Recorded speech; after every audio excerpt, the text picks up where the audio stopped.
Hey, how's it going, guys? No, your eyes do not deceive you. The Modern Men are back. Well, for the most part, we're edited, recorded, whatever you want to call it. But I'm Carson. Next to me, oh my God, it's gotten even bigger over time. Andy, how's the beard, man? How is that beard? That's what she said. It's coming along nicely. We're getting there with a little bit of trim work. We are almost entirely off the screen now. There you go. And down in the basement, hanging out with all of his favorite X-Men toys, we got DruManchu and some of a beard. How's it going, Look, we've shorn the sheep, okay? I couldn't compete. I had to quit. I had to tap out, submit to the beardosity that is happening above me right there. Man, I missed you guys. It's good to be back. Happy to be back. I'm going to start making the term by Andy's beard. I'm going to make that catch on somehow, Andy. For the first big episode back for Modern Men, even though by the time this comes out, you guys will all forget about the movie anyway. So we figured because Venom 2 is in theaters as of this recording, let's go back and see what the first appearance of Venom was like. So I proposed to the Modern Men, how about we make a comeback and read the David Michelini, Todd McFarlane Spider-Man run, starting with issue 298. Let's say I just proposed around 302 because it's about 5 or 6 issues worth of content. Probably didn't need to read that much. No, I would say not. Yeah, let's just go ahead and get right into this. So, Amazing Spider-Man, 1987. You have a hot new artist named Todd McFarlane, and you drop him on one of the hottest properties in existence. Andy, issue 298, 299. You had a big chance to get into this book. What'd you think, man? Crap.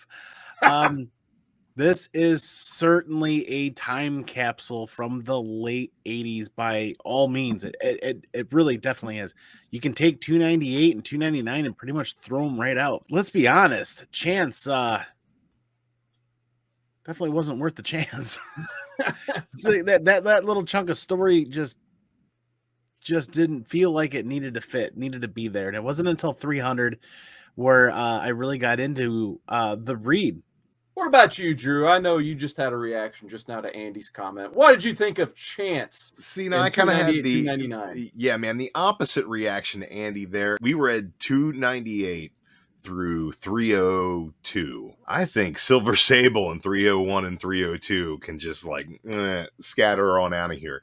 300 does definitely stand on its own as a read. The stuff with Chance takes a back seat in those issues to the stuff with Peter and MJ and the relationship between Mary Jane and Peter as newlyweds. And I think it really sets up where they are as people, as characters, when you get into the drama of 300. They add more weight to 300, and afterwards we could have just stopped at the end of 300. I think it was nice to see the evolution of Todd's art through the run. But as far as the story goes, the setup was definitely better than the extra meat on the ends. Andy, you did have one word that triggered me earlier, and that's time capsule. So this is from issue 299. So there are several things going on here that I want to talk about. They're dressed for a night on the town. Oh, Peter and MJ. Like Peter's coat. He would never get through TSA wearing that coat. You go, what do you got under there, pal? And then the second is this supposed to be Paul Schaefer from David Letterman's band? Well, someone tell me that. They call this guy Paul. He's balding. He's short. He's a funny guy. I think this is Paul Schaefer. That was one of the hard parts of this, is getting over the stylization or the stylings of hair and dress and everything. It really is a time capsule. There's a handful of panels and handful of things that you look back and you read and you're like, oh, what? You say time capsule. I see this as kind of the birth of this show. This is the birth of the modern era of comics.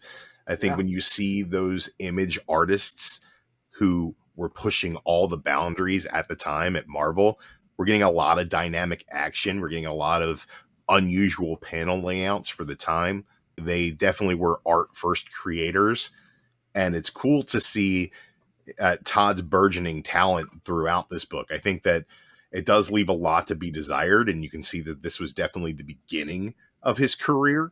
He's definitely not a fan of backgrounds. There's a lot of very plain backgrounds going on in this book, and some of the faces are all over the place. But I think with the first 2 issues that were inked by Bob McLeod, you get a lot more form out of what Todd was expressing, and I like those art-wise a lot better.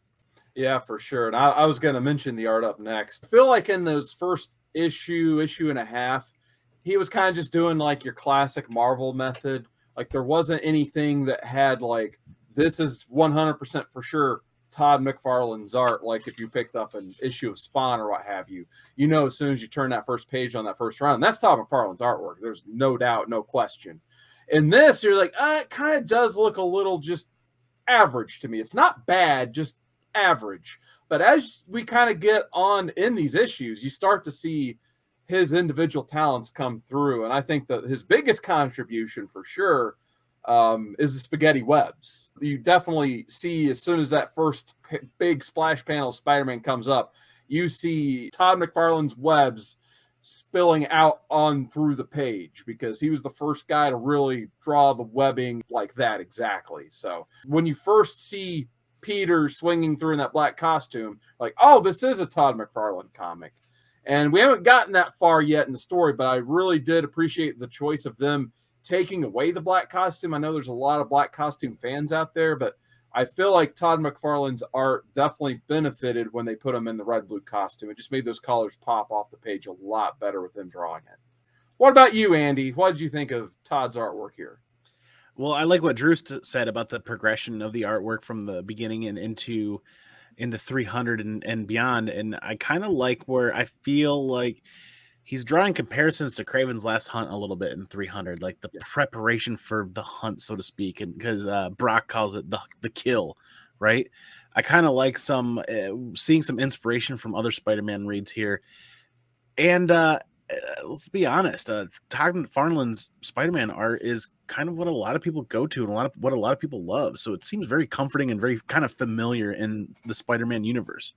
Absolutely. And Drew, I think you made a great point earlier. This is pretty much like the beginnings of what would become the modern era of comics going into the 90s. Because I kind of even forgot until I got done reading this, like, wow, this was 1987 when this thing came out. And you definitely, by the time you get done reading it, you don't feel like you read a Copper Age comic. You feel like you read a modern age 90s comic.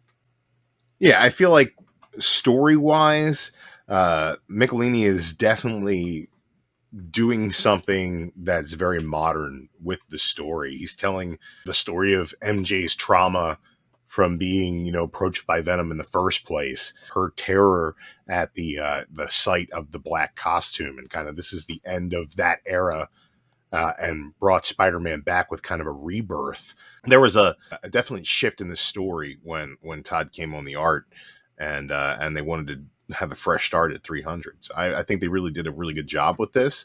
The characterizations are all realistic for the most part. I didn't feel like I was reading something that was super corny. I mean, the styles are definitely dated a little bit, and the celebrities are a little dated, but for the most part, this felt pretty evergreen to me.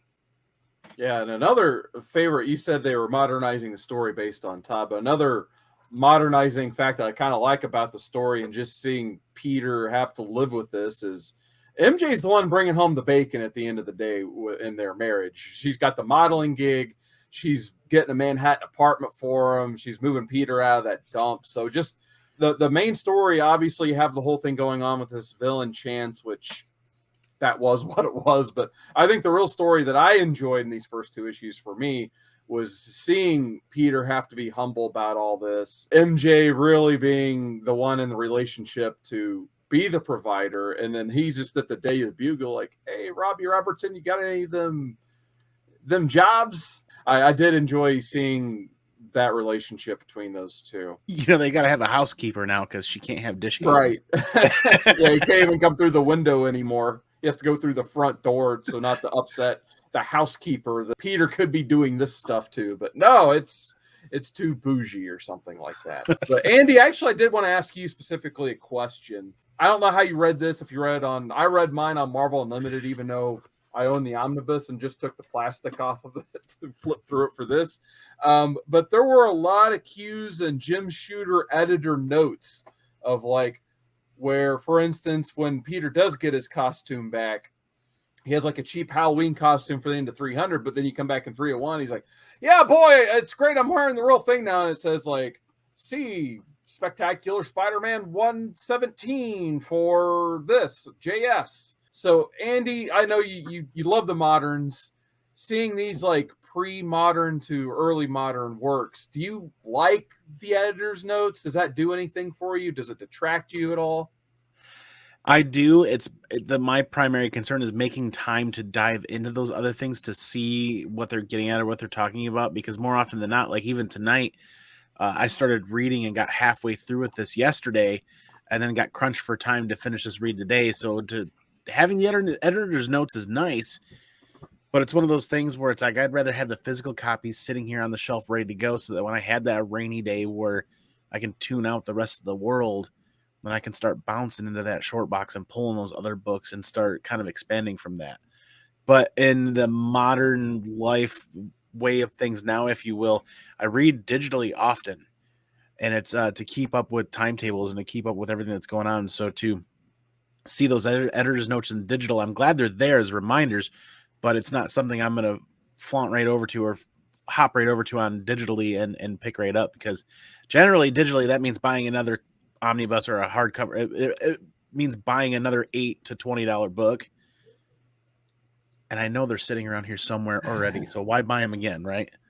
Well, what about you, Drew? You're a more experienced reader throughout the years. What do you do you miss editor's notes at all like this? By Andy's beard, editor's notes give me the biggest nerd boner ever. When I see editor's notes, you know what that means to me? It means living world. It means growing actual continuity. It means shared universe. And Jesus, if you could watch the Marvel movies with editor's notes and the subtitles, I mean, come on. Like everybody watches YouTube videos now to figure out what these editor's notes are between these movies and these TV shows. Editor's notes show me that the editor cares about what's going on in the books, cares about building a fully realized universe. I love that so much, and it pains me that it's something we don't see a lot anymore. Man, I absolutely love the fact that they're like, yeah, no, this is what happened, and here's where you find it.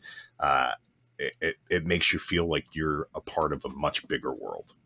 So I bet you got half a boner when they told you to go read X Factor 25 to see why there was a blackout in New York City in the middle of Spider-Man. I already read X Factor 25. One more question before we get into 300, and it has to do, Andy, I think you're going to love this one, because we're going to talk about what is and is not a first appearance and a cameo appearance. Oh, God. So Shit. If you read the end of 299, we're going to maybe have a little bit of a hot topic here. So the end of 299 is this panel right here. Yeah. So this is how it ends, 299. And as most people watching this probably know, if you go buy a copy of Amazing Spider-Man 300 and even get it CGC graded, the entire world's going to tell you that the first appearance of Venom is in that book. Well, this is the end of 299. I see his torso. I see his face. I even see his legs, his arms. Yep. And he talks. Andy talks. He has a line. How is this not a first appearance, Andy?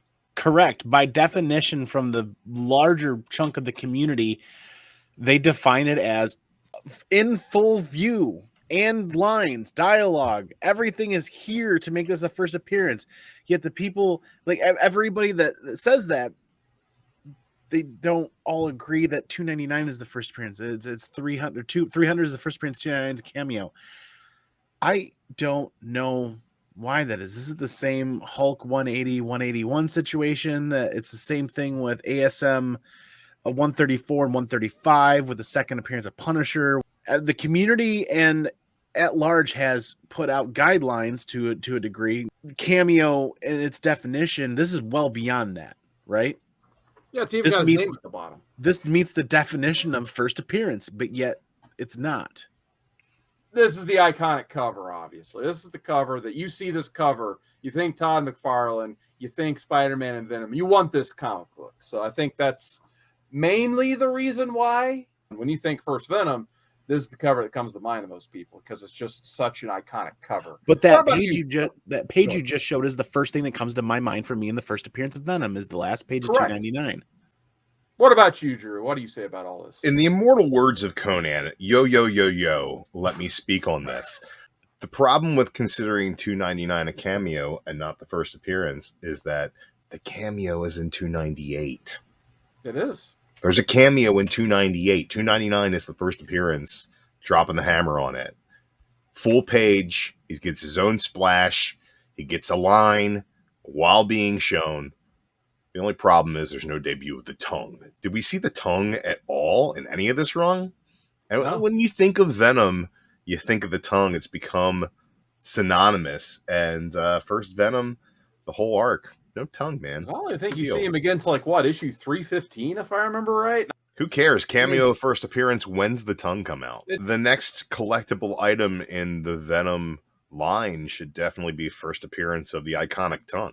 It's just kind of like Deadpool. Like, is there any heat on when Deadpool became funny? Wasn't like a Deadpool Zero in a Wizard magazine is what some people consider like the true version of Deadpool now. Like, I guess the beginning of the Joe Kelly run. Yeah, exactly. So, like, what's the true version of Venom? Because here, I mean, obviously you get a great backstory.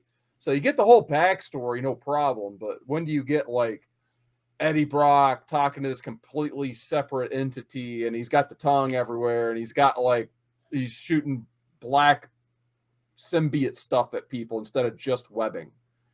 So, like, I guess when does it get to that point? I'm glad I got this whole book to find out now. And when do you get to the Brian Michael Bendis? You know, it's a symbiote planet, which runs into the Donny Cates. Well, it's not just a symbiote planet; it's a god of symbiotes and the symbiote dragon. And then there's guys who have symbiotes in Vietnam. And like, what the hell is even going on with Venom these days? But what an evolution from this first appearance. So yeah, 300 starts off with MJ. She's scared in the closet from 299, where we got the first full appearance of Venom, in my opinion, and everybody else's opinion. So that's why she's scared. Peter comes home, and obviously Venom was there. And yeah, like you kind of find out like a lot of the backstory just have in your head about Venom is already in this issue. It's the origin of Venom. Venom can bypass all the spider sense stuff that Peter has going on. Eddie Brock as Venom doesn't like Peter because of the whole Sin Eater storyline, which Jim Shooter does a great job telling you in editor's notes. There was confusion on who the real Sin Eater was.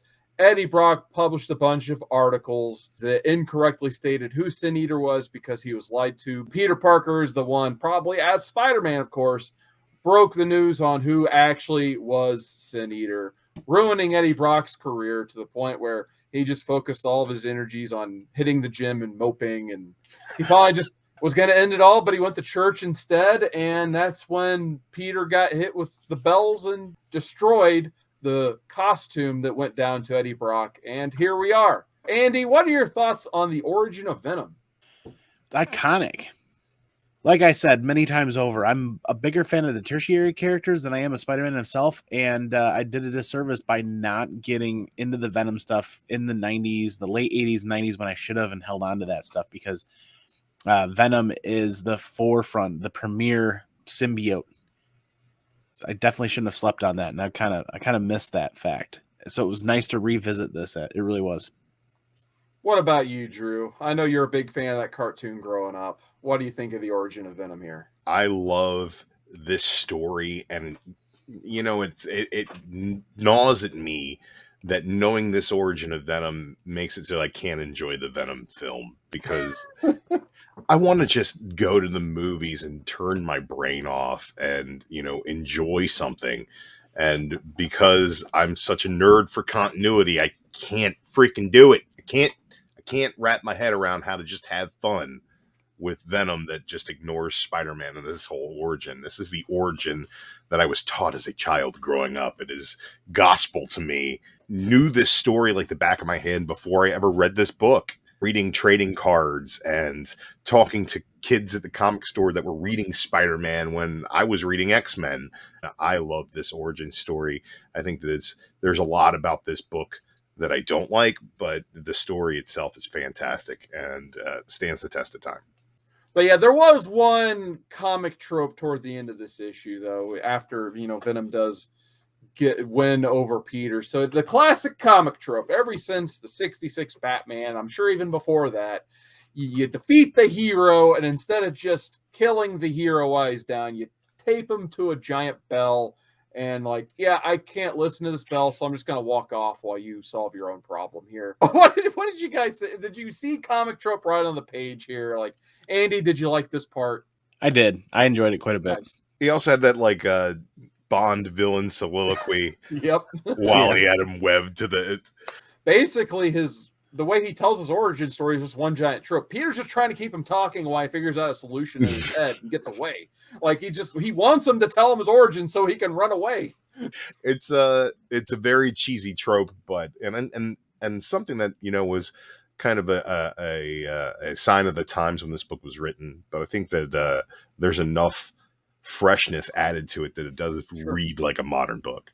Peter, after a while, summarizes well, if he didn't make this webbing, he's got to be creating it somehow. So he pretty much summarizes that, the symbiote created the webbing. So if he wasted this much webbing, he doesn't have that much symbiote left. So that's how he ultimately defeats Venom here, is he makes him create so much webbing, he just kind of turns back into Eddie Brock and falls down more or less. So at the end, he's like, oh yeah, Reed Richards helped me contain this the first time. So he takes him to whatever the Fantastic Four building was called in 1987.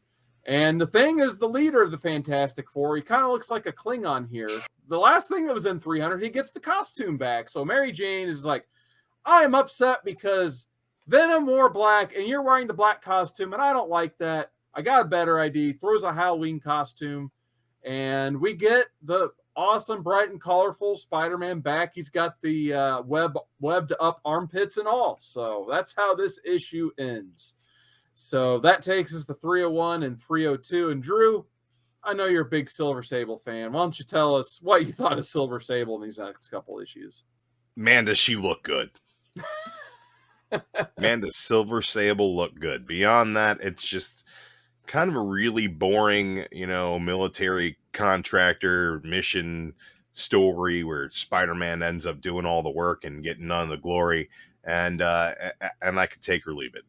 That other issue, 302, basically he gets his dream job is presented to him, but it's in Nebraska or something like that. I can't even remember. I should have wrote it down. He basically discovers a guy who got his powers the exact same way, except he didn't have spider powers. He got bit by a jackrabbit. Yeah. So, does anybody know who this bunny man is? I was hoping he just turned into the Nesquik bunny, but that didn't happen. See, we're going to be laughing about this in a couple months when Julia Louis-Dreyfus' character in the MCU finds this rabbit man and it's a post credit in one of the internals. I got to look now. If I could go back in time, I probably would just told the guys, we're reading issue 300, maybe just a couple parts of 298, 299, because 301, 302, decent one-shot single issues, but they were just that decent. If you want to see good Todd McFarlane art, go read them, but you're not missing much from a story standpoint, in my opinion. And I think art-wise, Todd really stepped it up in those issues. I think the action with Silver Sable is really well depicted. I think that his control over faces and emotions becomes a little bit more consistent than it was in 300 itself. And it's some good stuff, but it's just not really connected to this read as a whole. Todd did a better job the longer this thing goes. You start to see his independence he gets drawing Spider-Man. Spider-Man just looks better popping off the page in each issue with the more detailed webbing. His poses, obviously, he's famous for. Andy, what information you got on Rabbit Boy or whatever this guy's name was? Zero. Oh, nothing that I can find. His first and last appearance. That's the read. So how do we score this one, guys? That's what I've been trying to rack my brain. Andy, I'm just going to pitch it to you. Give this a score. This is tough. I don't feel like this held up as much as I hoped it would. I feel like I was a much, much different person when I read this in 87 or 88, or even in 89, maybe a year later. And I feel like as a grown adult now, knowing Peter's every thought bubble that comes out just almost seems a little bit burdensome. There's almost too much going on, and there's not a lot left for the imagination. at the end of the day, I really think this is a 9.2 for me. I really enjoyed, like Drew was talking about, the progression of Todd's art, right? And really how that kind of develops. But story-wise, when you factor in all the other stuff that makes a comic book, I kind of feel like it's a 9.2 for me. I might have been a little harsh on this when I was thinking about it earlier. There's a lot that I really love about this read. I'm going to go with a 9.6. Overall, this is the debut of a fantastic character that has stood the test of time, is super popular.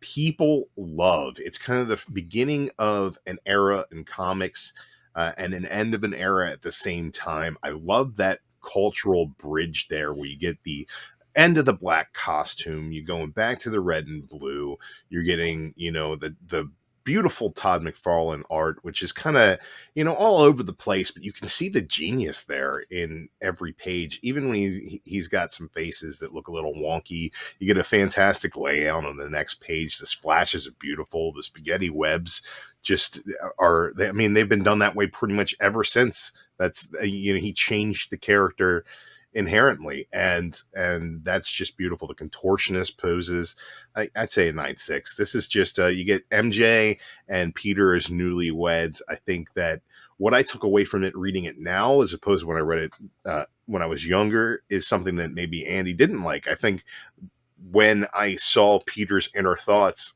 I kind of got more of a understanding of who he was as a person, and it really drove the story for me, knowing what he was concerned about in his relationship, whether it be finances or his wife being terrorized by a giant monster. He had motivations for everything he was doing. I think Michelini did a really good job in this era of, like you said, keeping stories succinct and self-contained, but also building on the continuity at issue after issue. And really, what more could you ask out of a comic book? This is memorable. It's a 300 issue. It's a milestone. Debut of a fantastic character. I think 9.6 is really as low as I'm going to go on this. For me, I'm going to go, I'll say 8.0, but I'm going to give issue 300 a 9.6. If that makes sense. So I don't want to say I'm giving this a low score, but I'm saying the other books around 300 were average. Would I say they're must read? For McFarlane fans, yes. For everybody else, not so much. Obviously, 300 is a different ballgame, though. I think everybody who's a Marvel fan, especially if you halfway enjoyed the Venom movie and want to know more about that character, you have to read 300. So that's definitely a must read issue for sure. So yeah, those are my scores. I hate giving two scores, but I feel like I don't have a choice here. It makes sense. Like that's kind of where my head was at when you tally everything up and your highs and your lows and kind of balance it out.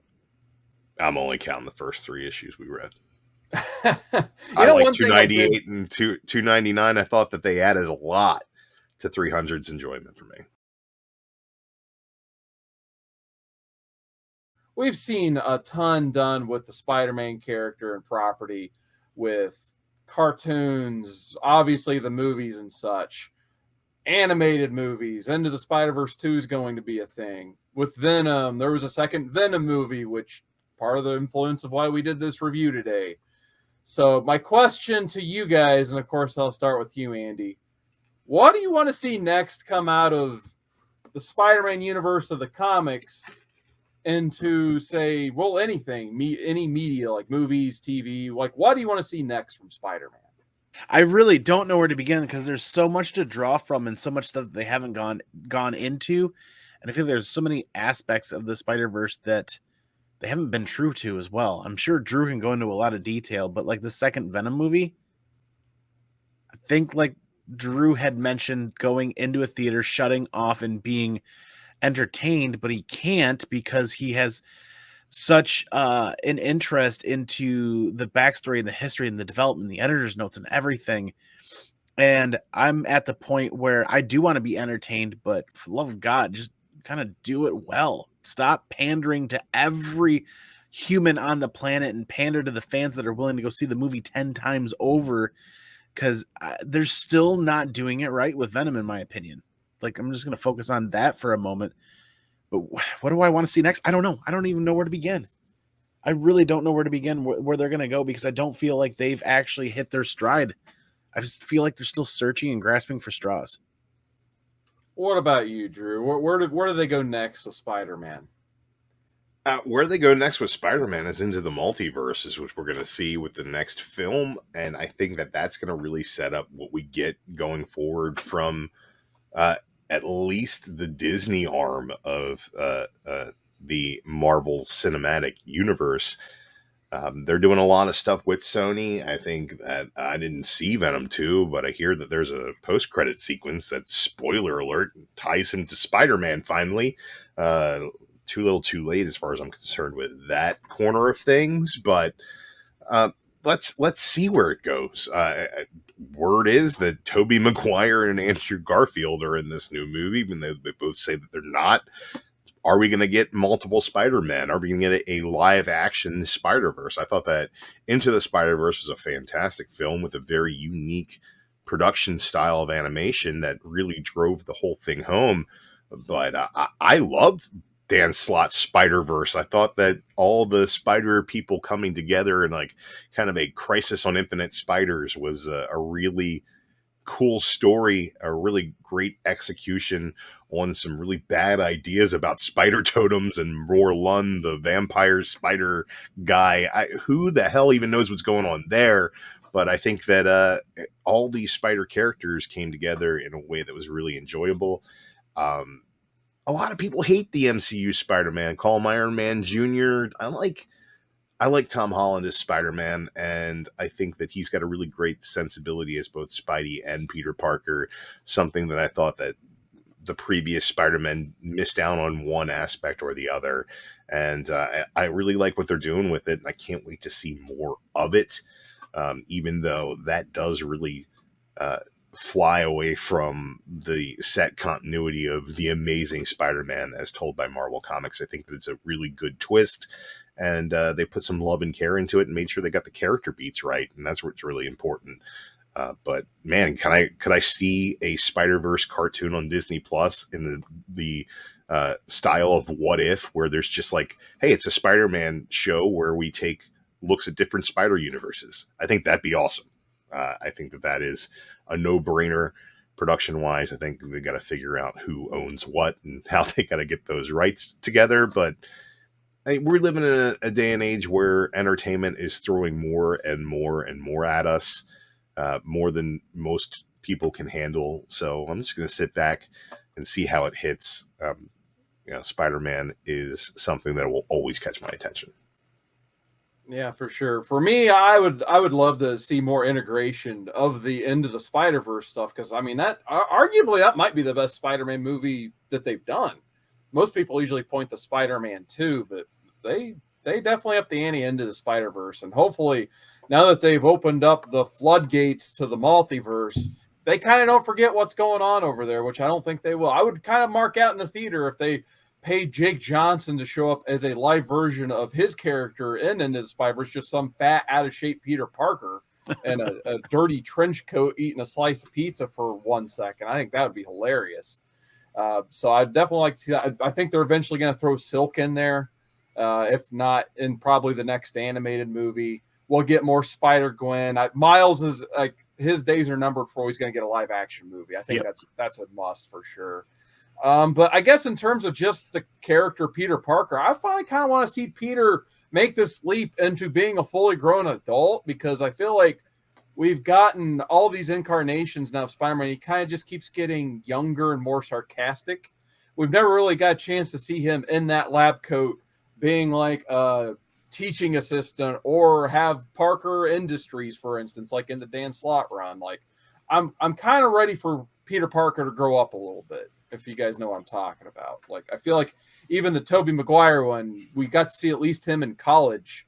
But beyond that, the series got canceled because the third one was so bad. And I barely remember the Amazing one, I'll be honest. The second one is a mess. So I can't hate on Spider-Man 3, man. When I watch Spider-Man 3, I at least get that Spider-Man 3 or Amazing Spider-Man 300 story of Venom, which that makes more sense to me than anything in the Tom Hardy movie, to be honest. Sure. But that's just my nerddom working right there. As far as seeing Peter grow up. That's why you have Miles, I think, because you need the character to move on, but at the same time, Spider-Man needs to be about putting responsibility first as a young man. That's really what the original run was about. And I think that seeing him grow in his relationships is really necessary. But there's a reason why they keep going back to the well. They keep rebooting Spider-Man and making him younger, taking his wife and family away via reconstituted continuities, because a young Peter Parker is where you get the spirit of that original story. So I don't think we're going to ever lose Spider-Man in high school, so to speak, but to see Peter Parker move on into something different would be fun to see on the big screen. Yeah, I mean, his origin is as iconic, in my opinion, as Superman coming out of Krypton in that ship, or the Waynes and the Pearls. The Pearls dropping. The Pearls dropping for the umpteenth time. So it's up there, but at the same time, like, I've seen that on screen multitudes of times now. I'm kind of ready to move on from that. We have excellent versions of this origin that are probably, well, I don't know. I'd have to go back and watch the Tobey Maguire one to see how timeless it is before I call it timeless. It may be, maybe it's not at this point. I haven't watched it for a while, but I'm ready for the character to move forward, I guess, instead of be replaced or retold again. I think it was my favorite part of the MCU Spider-Man was the fact that they didn't dwell on the origin. You know, he basically just told Tony Stark, he's like, look, I realized that I had a responsibility, you know, and it doesn't matter how he comes to that realization. That is who Spider-Man is if you can do something, you have a responsibility to do it. And I definitely enjoyed the way they handled the character coming in, because they didn't know how long they're going to have the character. They didn't know it was going to be this long term. I think that was just a 4-movie shot is all it was. So they had to get their stuff in real quick, especially since the first introduction was in the middle of the Civil War movie, which already had so much going on in it. So I definitely respect the fact that they made the choices they did so far. But yeah, Tom Hardy, I could have did without. Like, I would have rather, like, I guess, you know, I'll pitch it back to Andy here in a second, but are you guys, I don't think you guys are going to be thrilled to see Tom Hardy. Would you rather just seen a replacement Venom or not Venom at all? Yeah, not Venom at all. I'm very firm on the fact that I think that Sony should not make Spider-Man movies at all. Give it to the MCU. Let them do their thing, because they know what they're doing with these properties. And a lot of people will say, oh, yeah, well, MCU movies get stale. They're formulaic. Yeah, that's fine, but they have a respect and a love for these characters that you don't see in Sony's productions. Venom has become a cartoon when he could be something menacing as a villain first, you know, and they want to make movies about Carnage. That's fine. I haven't seen it yet. Might be great. I haven't heard great things about it. They want to make Silver and Black, a movie about Silver Sable and Black Cat, again, without Spider-Man in it. Count me out. These are things that they wanted to make a spy thriller. That was on Sony's slate at one point. An Aunt May spy thriller. Well, it'd be Marissa Tomei in a movie. Well, it wouldn't be Marissa Tomei, because it was before Marissa Tomei was cast as Aunt May. It would have been an old lady Aunt May and her younger days as a spy. I bet you would have had that dog from The Amazing Friends. That would have made it kind of entertaining. But hey, throw in Firestar and I'm in. But you got to have Spider-Man in there if it's a Spider-Man property, and that's my main issue with Venom. The character itself is so tied to Spider-Man. Like, that's his thing, is he looks like Spider-Man. Yeah, I think they're just moving Venom over. My theory is they're wanting to get Tom Holland in that black costume in time for whatever Secret Wars thing they're going to do. So I think it's going to be like the reverse of the origin now. So he's somehow going to get some symbiote from Venom. So he's going to have the black costume going forward, going into Secret Wars. Andy, what's your opinion on this? Venom or no Venom going forward in MCU? I'm with Drew. I really am with Drew, because continuing the way they are just doesn't seem fruitful. It doesn't seem right. it's I'm honestly kind of like worn out, tired thinking about how they cross their T's and dot their I's and how they're going to make this right, because it seems like a lot of effort and a lot of work put into two very average movies, and to not have Spider-Man in either of them. And I have not seen the second movie yet, but I'm not even going to go on a limb. I'm just going to say it's did well at the theater for probably some different reasons. I think it's just going to end up being an average movie. You look at some of the underlying factors or things that usually happen when a movie drops with a major first appearance of a character, and it's crickets on the secondary market when it comes to comic books in general. In fact, it's downward trends. And even some of the tertiary characters from that movie that have first appearances in other books, it's just downward trends or crickets. So I feel like the movie may have been enjoyable for a large chunk of people out there, but I feel like for diehard fans and collectors, it's just not hitting the marks. So I think I'm with Drew. Is that it needs to be done right. It needs to be done like through like MCU style. They make all this money and spend all this time, and then they're just not.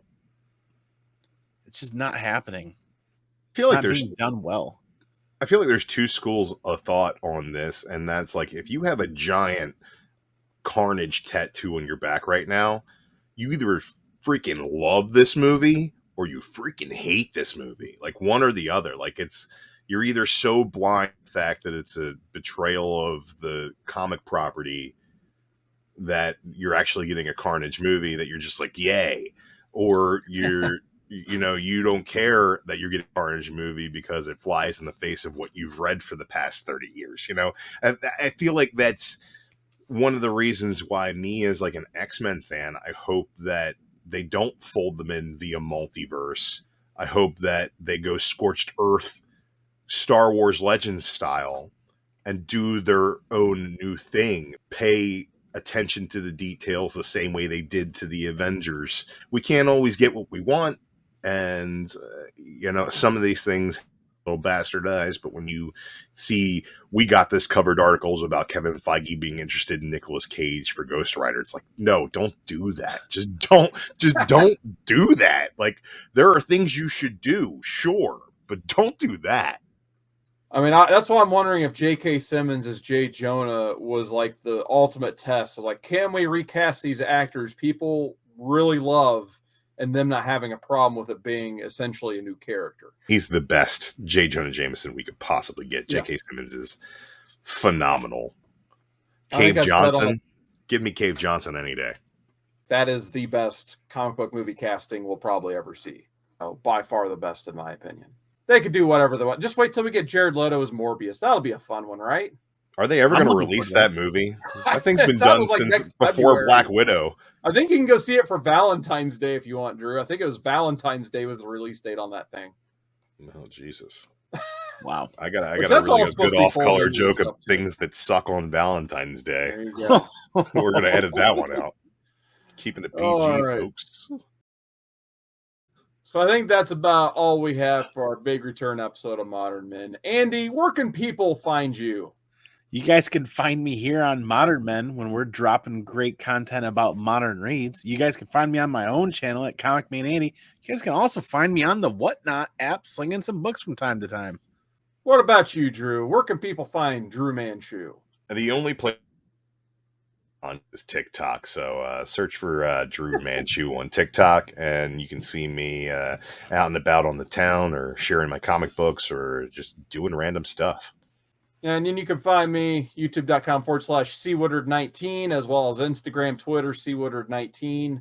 I've been reviewing all of the Harry Potter movies. I've never seen them before, so I'm almost done. As of this recording, I have the Deathly Hallows left. Those may hit before or after this is uploaded here. And I'm still dropping comic book reviews, and I should have a CGC unboxing coming up soon. I got 2 books coming back from CGC. Who would have thought? Who would have thought? Well, we'll see what happens first. Will I get books from CGC, or will the Modern Men episode get dropped? What's going to happen first? I'm not sure, but nonetheless, I still have thousands of books, I feel like, at CGC at this point. I'm not getting them back anytime soon, but look for that on my channel. Big thank you guys so much for watching this. We'll catch you next time.